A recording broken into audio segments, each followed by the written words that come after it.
Welcome to the Word Weaver podcast, a literary place in cyberspace where I share tangible tips, tricks, and words of wisdom to help you achieve your dream of writing a book. I'm your host, Louise Johnson, a writer and the author of Behind the Red Door. Let's dive into today's chapter.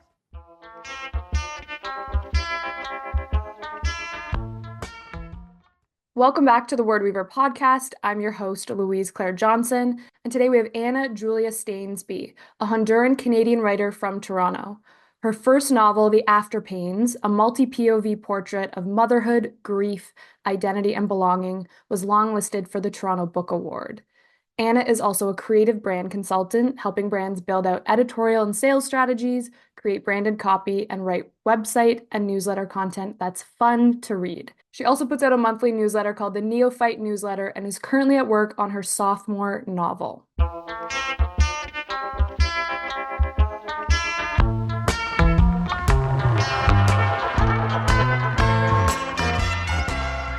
Anna Julia Stainsby, welcome to the Word Weaver podcast. Thank you for having me.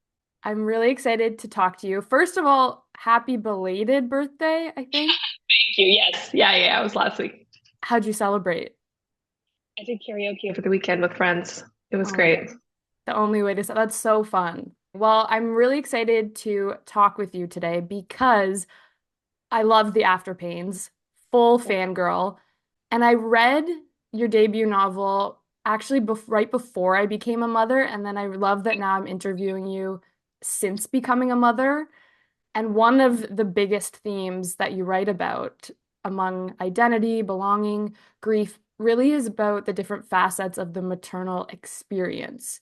And that's what really got me, is kind of this portrait of grief, the struggle, the love, but also the pain of motherhood, particularly told through Rosie and Izora's characters. So I'm curious to know what sparked the idea and how did you get inspired to write about the maternal experience? I think I was the kind of kid who, when my parents had dinner parties or they had family members over, I would sit at the top of the stairs and I would listen to all the adult conversations and all the stories that they wouldn't obviously feel comfortable sharing around us kids. And so many of those stories were about precisely that, the experience of motherhood. I would hear my mom and my aunts, sometimes with my grandmother as well, just discussing the sacrifices that they had to make, the challenges, sometimes the joys, but a lot of it was like those after pains of that kind of, as they do in the book, that really go on after the physical challenges are over. There's so much emotional stakes that get brought into the picture of a family when children join. And I had just seen so many different experiences of motherhood, and a lot of that was contextual. I saw there was a lot of teenage pregnancy in my mother's side of the family, and so I saw how different that experience looked to, other cousins who decided when they wanted to have children and were not restricted by certain laws that just kind of like forced them into this premature motherhood, especially in Honduras, where abortion isn't legal and options are extremely limited for birth control. So yeah, I was really fascinated, and I didn't necessarily see, especially in one piece of art, multiple varied experiences of motherhood depicted in the way that I had seen them growing up. So that really was kind of the instigating factor to writing. Wow, I really love that. I can picture you as kind of like that little girl sitting at the top of the stairs, listening to all these conversations. It sounds like you've been very observant of human nature and human experience from a very young age. Yeah, I think I've just in general, I'm always happier to listen than to speak, I think. Which makes you an amazing writer. You can put it on the page. But that's what I love, that you really captured the nuance of it. It felt very deep and complex. And like you said, multifaceted layers of motherhood, the sacrifice, not always the joys, which a lot of people do write about, but the struggles and particularly teenage motherhood. And that's very topical now, I would say. I mean, Hmm. Roe v. Wade being overturned. I know we're not in the States, but still these laws do affect us. It's a very topical conversation. And like you mentioned, abortion is still illegal in Honduras, where you're Yeah. from. So I kind of want to actually delve off of that and talk about your ancestry and your heritage because Izora is one of the characters in the book. She actually leaves Honduras, moves to Toronto with her daughter Mivi to escape this curse. So I would love for Hmm. you to explain this curse, and I was really curious if this is kind of a folklore or stories taken from your own Honduran-Canadian background, stories from your ancestors. How did that play into the book? No, so actually, a lot of people do ask if this is a real family curse. It's not. No. It's something, but it is something that I fictionalized from fears growing up. I think Hmm. when you grow up around teenage pregnancy or hearing stories about it, it's something that from a very, very young age I was made to fear quite intensely. Yeah. And so I think as a teenager, I it almost felt like a curse Yeah. that there was kind of this. I mean, my mother would just kind of refer to it as like this hyperfertility, which was not necessarily based in any scientific facts, more so just in just looking at the women around her and what happened when Yeah. they were teenagers. But I was interested in exploring more so the feelings that develop from holding on to that fear in a Yeah. way that almost makes it feel curse-like, Hmm. where your family and generations have been affected by it. And so I just started thinking about different elements of folklore that I did hear, not in relation to this curse, but for example, the La Ciudad Blanca, the White City, where this curse originates. I'd always found that that story was super fascinating. This white city that the indigenous Hondurans would had escaped to while the conquistadors were essentially just taking over and setting up their plantations, and that white city became a safe haven Hmm. for for the native people there. And I thought of that refuge as, and as do so many, as such a sacred space Hmm. that if violated, the consequences would be deadly. And so, kind of blending that place, my story, also just, I mean, just narratively, I needed to heighten some stakes to really create a kind of a challenge that Meavy and Eddie would have to surmount. Hmm. And so the consequences of this curse essentially derive from the fact that a woman, one of Meavy's ancestors, takes a Spaniard and shows him the White City, their sacred space, and he robs precious items from that place. Hmm. And the consequence of that is not only is she subject to a teenage pregnancy by him, but he dies. Hmm. And it's kind of that love between them that really shatters her the most, the loss after the love and after the betrayal. So that's a generational curse that is passed down and that ultimately is the thing that Meavy has to contend with and decide whether or not it's real, whether or not she can break it, and what that means for her future with Eddie. Oh my God. Yeah, I loved that because it was a bit of like a sprinkling of magical realism without Mm-hmm. being magical realism, if that makes any sense. Like you Mm-hmm. included this to heighten the stakes, which I think was very clever. But it felt very natural. It felt very, I mean, I can see why people, I guess, ask you if this is part of your Yeah. heritage or anything, but I didn't think of it as that. I really thought it was a very clever way to weave in both of these stories because they're kind of disparate. You mentioned Eddie and Mm-hmm. Meavy's story. They're, I would say, the younger generation. But then on the other side, I see this book as the story of two mothers, two daughters, which Meavy is one of the daughters. And then Eddie comes into play. So the men in their life, how they revolve around these women, they're Mm-hmm. included in the curse. And so, well, first, one of my questions is about one of the daughters, Vivian. The Mhm. novel starts off, before we get into the curse and Rosie's story, this grieving mother, we start off with this disembodied, observant voice. And it's a multi-POV book. And we start off with this voice, and I wasn't sure where initially it was going to go, but I loved that you could tell right away this character wasn't living. It is the Mhm. voice of Vivian, who is the daughter that Rosie is grieving nearly 20 years later. How did you decide to open the book with this voice? I definitely shifted perspectives around throughout the writing process. Initially, the story was actually told by Eddie. Oh, And I want to say about halfway through the first draft, I just realized that something wasn't working.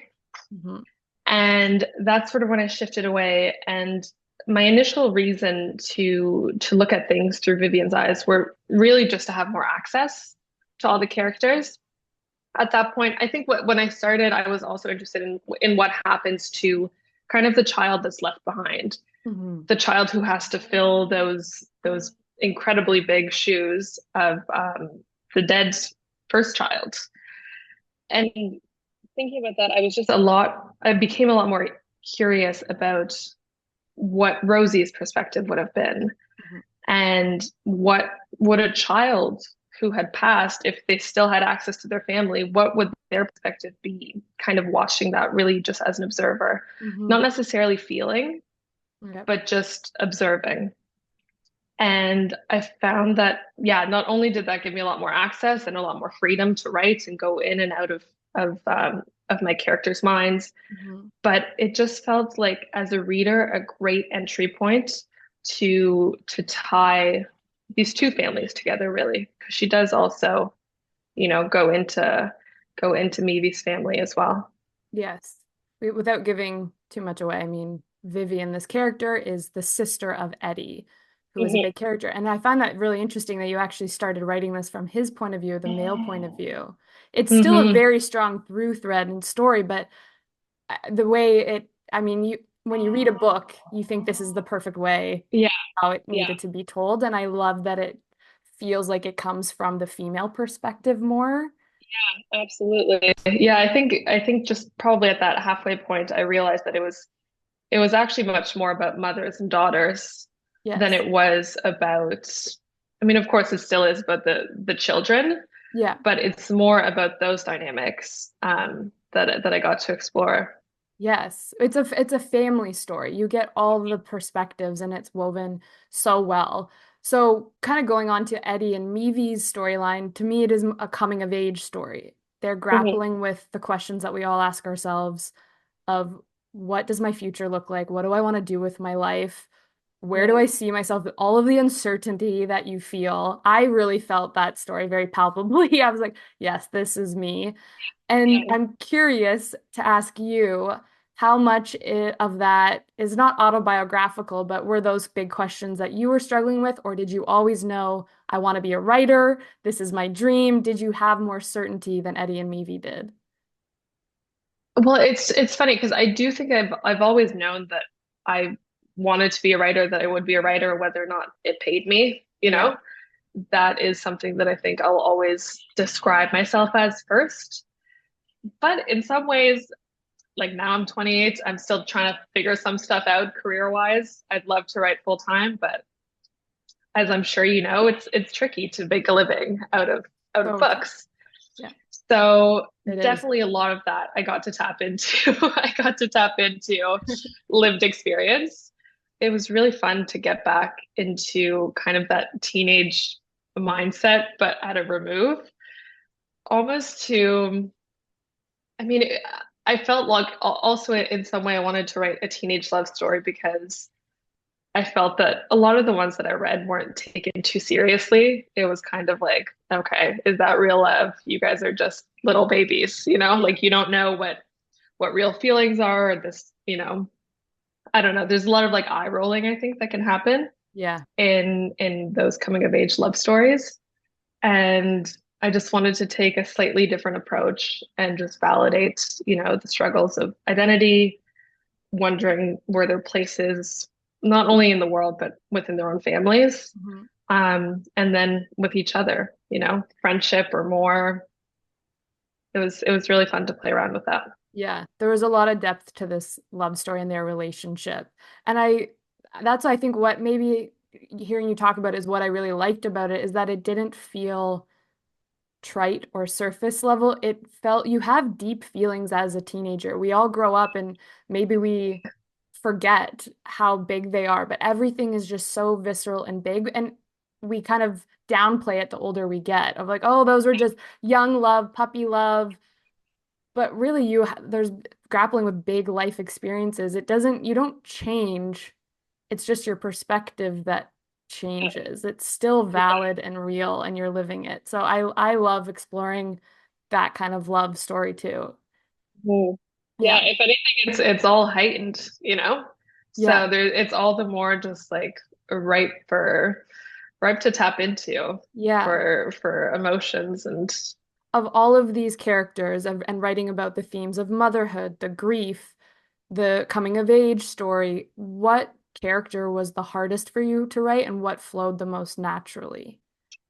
I would say maybe it was the hardest to write. Mm, For some strange reason. I don't know if it was because in some ways I was really trying to not make her voice mine, right. because in some ways, biographically, we are the most similar Hmm. character. And so I think I was just really trying to be very intentional about individuating her voice in a way that I didn't have to do with Vivian, who is just so clearly this ethereal being, or Rosie, who's just in this pit of grief that is luckily very external to me. Um, and Isauda's character I found the most fun and the easiest to write because it was just so clear to me. She was a woman looking back on her life as she grapples with this big news about her daughter, which maybe I won't say anything more about, but her speaking or her narrating in the second person to me, just when I kind of realized that that is how she was going to be thinking back on her life, Yeah. it all just kind of flowed out. So Yes. that was a really fun kind of Character. contrast to to writing her daughter. But yeah, it was kind of interesting to see that it wasn't a one size fits all approach to writing their narrations. And I wonder if too, because some of the topics are like heavy, dealing with grief, losing a child, was it kind of fun to switch back into not more lighthearted character mindsets, but I guess lighthearted. Yeah, absolutely. I mean, even writing about the curse, which is not necessarily light, but it was so playful to Hmm. get to be creative in a, more like almost fairy tale like folklore kind of way, using a different side of my brain Yeah. that was less about tapping into, okay, how would it feel to have this excruciating loss in your life, Yeah. and just instead tap into, okay, what kind of gems would there be buried in the ground, or what kind of artifacts, and like going down different rabbit holes. And yeah, that was really fun. So fun and so important to get to play as you write because it can be very lonely and solitary in your room behind your keyboard, right? Especially a Yeah. debut because you don't know yet, will it be published? Will I get an agent? Will I get a book deal? So you really are, it's the most fun, playful time. There's no Mhm. expectations yet. Yeah. So, kind of speaking of expectations versus reality, what has your debut publication experience been like? Has it exceeded your expectations? Have you been disappointed or frustrated with anything? It is a very interesting journey. Yeah, it really is. It really is. There have been so many things that it's funny. It's like leading up to it, you're imagining what it's going to look like. You Oh, think yeah. launch day is just going to be like champagne and excitement, and leading up to it, I was listening to a bunch of different podcasts, authors talking about what the experience is like, kind of just to get a temperature check on things. And so many of them were talking about how stressful those months leading up to it are. And at first, I think probably before I had even like had a book deal or anything like that, I would hear that and be like, are you talking about? Like when I when I get my book deal Yeah. and when I publish, I'm just going to be enjoying it the whole time. It's everything I've worked for, it's everything I've wanted. Like, Yeah. what are you talking about? You just want people to read your book if you write one. And as the pub day got closer and closer, my anxiety was definitely ramping up. And I was comforted by the fact that this seems to be across the board a very, very normal experience. Hmm. But it's strange because you work for years to get this thing that you want. Hmm. And then once you get it, it doesn't exactly feel like what you think it should, right? Hmm. Right. Like a really great experience. I Hmm. think once the book launched, once it got into readers' hands, I I just also I think I got to a point where I was like, okay, well, I can't control anything now. Yeah. It's out in the world, it belongs to readers. That's fine. I did my part and I just have to let go. But gearing up to it was actually a lot more mentally challenging than I realized. No, I'm so glad you touched on that because I think people forget, and like you said, they don't understand. Why wouldn't your dream is about to be realized? Wouldn't you be Yeah. so excited? You have all these romantic notions of what it's going to be like, Yeah. but so many behind the scenes, invisible things too that you don't see before you let it go to readers' hands. And that's really important and smart that you did that. You just have to let it go and let readers think what they want to read. Did you read reviews? It's really hard not to. Everyone tells you not to read reviews. Some sent to me Mhm. from my editor Yeah. or my agents, and those ones they've been vetted. So I read them. Yeah. But no, I did just have to make like a hard rule of not checking Goodreads or, Yeah. I have an idea of like the stars, but I have not scrolled down to check out the actual reviews. Yeah. I heard somewhere where it's like that's none of as an author, it's none of our business. It's kind of It's exactly. discourse for readers to talk about. We've done our Yeah, jobs, you let the book go out into the world. So how exactly. did this is your debut. You were longlisted for the Toronto Book Award. Congratulations. That's amazing. How did this all come to fruition? Can you kind of walk through how you got your literary agent after you finished your manuscript, Yeah. the pub deal, how long it takes? I think people are always surprised how archaic and slow this process can actually be. It definitely takes a long time. I'll start even like a tiny bit before that, which is just the writing process itself, which I would say, so I did a master's in creative writing at U of T, Oh, nice. and it was honestly, it was just incredibly helpful to give myself the time to just focus on this project. Mhm. So for my thesis, I chose to write the first draft of the Afterpains. And Oh, so so I really had that year, and it was during COVID too, which was in part actually quite helpful for some of the themes of isolation. yeah. I got to tap into some of that in my real life, but also just being home for a year was Yeah. really helpful to kind of churn out that initial manuscript. Mhm. I'd say after that, I probably did 6 months of revision. I would maybe do like 2 months, then take 2 months off, and then kind of go back to it for 2 months. And after that, I very luckily, my dream agent, Samantha Haywood, had an open call for submissions. And it was because it was during COVID, I'd had no New Year's plans. So New Year's Day, I woke up and I sent her the manuscript. And then a few days later, I heard back, and she wanted to represent me with her co-agent Amanda Rusco. And I would say probably after that, we had maybe like a month of they'd sent me some notes. I went back, Mhm. did a few more revisions. Then we had a few months of pitching and then sold it to Random House. Yep.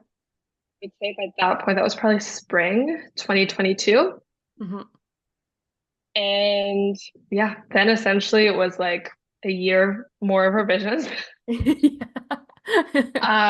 With your Maybe a editor little at bit Random more House. with my editor, Sarah Jackson, who Yeah. was the best and didn't let me get away with anything. That's really what you need in an editor is someone who will challenge you Hmm. and who is really just invested in making sure that you're telling the story in the best way possible. Yeah. So yeah, I think we did that probably for like a year. And then there were about like 6 months of just kind of just you're laying out the book, you're formatting, you're picking the cover, Mhm. you're moving commas around at the end, Yeah, exactly. doing some final copy editing, some proofreading. Writing I your actually haven't opened acknowledgments. exactly. I haven't opened up the book really because I'm afraid that I'm going to find a typo in there because you never know. You know, there always are typos. Everyone's like, It goes what? through so many hands, and yet there's human error, which is fine because Something it's, beautiful we're about that. humans behind it. Yeah, So yeah. It's not AI. yeah, exactly, Yeah. exactly. But yeah, it is a really long process, and it's not something that I realized beforehand. Even at some points, I think when I was at like my eighth revision, I was talking to friends and I was like, oh my God, if I had known how long and how arduous this process is, I don't know. I don't know that I would have done it, which I would have. I would have. But, in those moments, you're like, okay, this is why no one really warns you about this. Yeah. Yeah, exactly. Everyone talks about the champagne on the book launch day, but it's all of those months and years before that that no one really sees. Yeah, That's why I exactly. love hearing Exactly. people's experience and talking about it because it's fair. I think for readers, it's also very interesting. And Totally. then I really love, just as an aside, your author headshot photo. Oh, thank you. Beautiful in your a pink dress. Me. Kind of fun part of it, getting to play, doing the author headshot photo, picking the cover. Yeah, I did. And even for the author headshot, originally I had shot some photos and I was like, okay, I'm going to be like a serious author and I'll put on a blazer and Yeah. I'll. And then Hand I got under the photos chin. back and I was like, I don't know. It doesn't feel as me. Yeah. And then I just decided, I was like, oh, okay, you know what? I just have to do this for my 8-year-old self. And what would she want to wear? A pink poofy dress. I love And it. it's funny because part of me had to be like, are people going to take you seriously if that's what you're wearing in your author shot? And then I was like, okay, but then what does that say to other people, Right. other younger people? Like, who Good point. cares? It doesn't matter. Wear No. what you want to wear. Be your authentic self. And I love it. And it's memorable too. It's not just another kind of author in a blazer, hand under chin, arms crossed. Exactly. I was like, oh, I'll just take some photos at home and in a Yeah. dress that I don't get to wear quite enough. Yeah. It's all part of the packaging of the book and the processing. Now, I regret my author photo. I had other ones. I wish I did what you did. Like I had one in like a David Bowie t-shirt, these red pants. That almost was my author photo. And then I got scared of that people, oh, won't take me seriously. I regret it. Next book, though, I have new author headshots. Yeah. Yeah. Very, very interesting path to publication. Amazing you got your dream agent right off the bat. That is not Yeah. always the case, but curious to know now that your debut is out in the world and you don't have to share if you don't feel comfortable yet, but are you writing a sophomore novel? And how is that going in comparison to your first book? Now that you have an audience, you have a publisher, there's a lot of chefs in the kitchen. Yeah, I am working on book two. It's interesting because I took a different approach to it this time. The first one I did not plot. I just kind of showed up with a word count every day and just wrote kind of towards a goal, but also let myself kind of free flow. Can I ask what And your word count was? it was 1,200 words a day. Okay, very manageable. Mhm. Yeah, that was good. That was kind of like it was also it allowed me to every once in a while, if I had to skip a day, I felt that I could still kind of like catch up the Yeah, next day. yeah. And this time I decided that I had a bit more of an idea Hmm. of what the plot would look like. So I really mapped it out, cue cards, mood board, the whole thing. And Oh, I've actually found speaking to that to my be, type A heart. but I've actually found that to be a lot more challenging because in some ways, I think it's just a mental game, but it's like, okay, well, I know what I have to write. So it's just about doing it. Hmm. And I'll do it at some point. Yeah, But there's less of that like exploratory, we just got to write and see and maybe follow this path and, you know? yeah. So yeah, it's interesting. I think, and also I do think that each book kind of like has to teach you how to write it. Hmm. It's not like, again, a one size fits all approach. But yeah, I'll be curious to see if for the one after that, I return to a more pantsing approach instead of a Yeah. plotting approach. Yeah. I think you probably will. I feel like your first instinct to write a book usually is the one that you revert back to. It's kind of like we always are trying to revert back to who we were as children. It's the same as writing, whatever comes the most natural. So yeah, like that's very interesting that you have the cue cards, it's all plotted out, you know what you're sitting down each day, but it's not as enjoyable and the exploratory phase is gone. Yeah, Yeah. exactly. Exactly. I It's maybe it's actually like what you said, it's less playful and play is yeah. important. Yes, definitely. I'd love to kind of end with a little bit of a rapid fire. These often can go into more questions because it just sparks so many fun things, but we'll try in the essence of time to keep it quick. So, the current book on your bedside table or top of your TBR pile.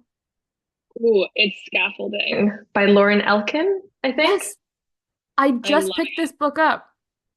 it. It's so good. It's so good. Do you have any favorite authors or ones that you return to? Ooh, I have gone down a deep Claire Keegan rabbit hole over the past few months. And now I have officially read everything. Yep. So, but the second that anything new is out, I will be first in line. She's the original like Irish darling. Like the things that she manages in those stories, Yeah. I think she's a genius. I agree. I love Claire Keegan.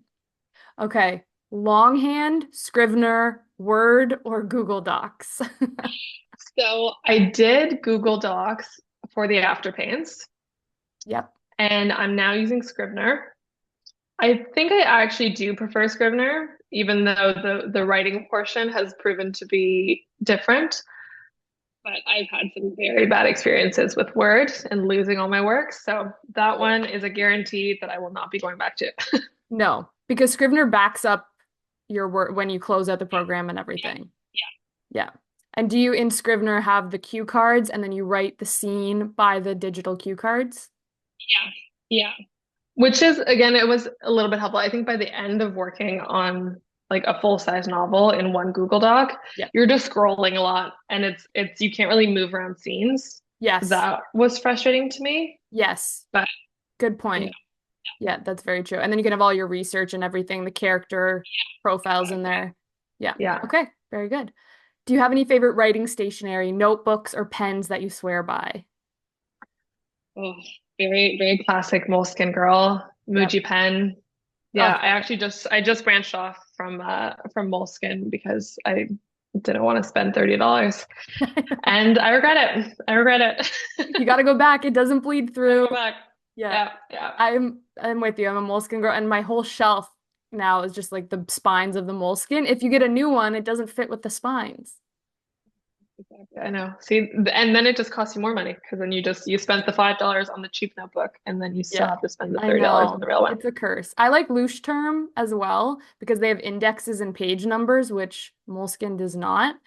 But they're Hmm. more expensive. So Okay, yeah. well, So don't fall down that rabbit hole. All right. Pick your poison. Drink of choice while writing and drink of choice while celebrating. ooh. Well, I mean, normally while writing, it'll be coffee. Yeah. How do you Sometimes take your in the coffee? just black. Ah, the dream. Very simple. Very simple. Though sometimes in the summer, if it's just been like a busy day and I haven't had time to work on my writing, I will bribe myself with like a glass of rosé Mhm. at 5 and then just be like, okay, just write for an hour and you Nice. get to have a little drink with it. Love that. Yeah. But out, Yeah. 30 gin martini. Girl after my own heart. Yeah. The dirtier, the better. Yeah. Okay, your favorite writing haunt or place to write? I'm not the most loyal in terms of like which places they go to write. I kind of go through different phases, but I love going to any ideal coffee in the city. Oh yeah, they're so good. I pop around a few different locations. And then there's also, I'm blanking on the name now, but there's a cafe slash bike repair shop in my neighborhood. In Little Portugal. What is that Yeah, called? the signage is like something different. It's like signage for like an old Portuguese grocery store. Yeah. So it's a bit of like from the outside, you're like, what is this? But Hmm. it's a nice little corner cafe in the neighborhood. Do you like getting out of your house to write, kind of being around other people? Yeah, I need to. I find that, I mean, every once in a while I will write from home, Hmm. but if I'm home, because I don't have an office, I'm just writing from like the dining room. And then I'm always just like, I'll pop into the kitchen to go make a snack or a drink or Yeah. pick up my phone or go do laundry, Yeah. I'm anything a to menial avoid household. writing, on the Yeah, on the tough days. I get it. Yeah, I'm with you. Okay, your favorite local bookstore. Ooh, type. Classic. Can't go wrong. And then your favorite local restaurant slash watering holes. I love El Ready on Dundas for like a nice cheap drink. Great to sit out there Great on spot. on the patio in the summer. Mhm. Um, or Archive Wine is great. Great cozier spot for fall winter. Amazing. Please tell everyone where they can find you, connect with you online, and of course, buy the Afterpains. I'm at AJ Stainsby on all platforms, I think. And you can buy the Afterpains pretty much everywhere, but I always recommend your local indie. I love it. Oh, I have one last question I can't forget. This is a selfish question for me because I get asked it all the time of, so my author name is Louise Claire Johnson. Your author name is Anna Julia Stainsby, but you go by Anna. I go by Louise. No one calls me Louise Claire, but everyone thinks I have this like dual French name. How did you come up with this pen name to have your middle name in the middle? Does it ever cause issues? So, well, people do ask. So my name is because it's a Spanish name. Anna is like it's too short to really be a name in Spanish. So it always has to have like a second name attached to it. So my family in Honduras all call me Ana Julia, but in Ah. English it doesn't flow the same way. So I just go by Anna. But it's technically my first name, but yeah. Okay, that makes so much sense. I appreciate that. Because everyone's like, are you trying to be Yeah. like Sarah Jessica Parker or like I don't know. I can't think of, I have very dated references. Louisa May Alcott, I don't know. But for me, it was SEO purposes because there's another Louise Johnson who's a writer. So I needed people if they're Googling me. So, okay, very cool. Totally. Well, I so appreciate you coming on, taking the Oh, thank you so time. much for This was having really me. fun. Yeah, this was a really nice way to spend the afternoon. Yay. Thank you.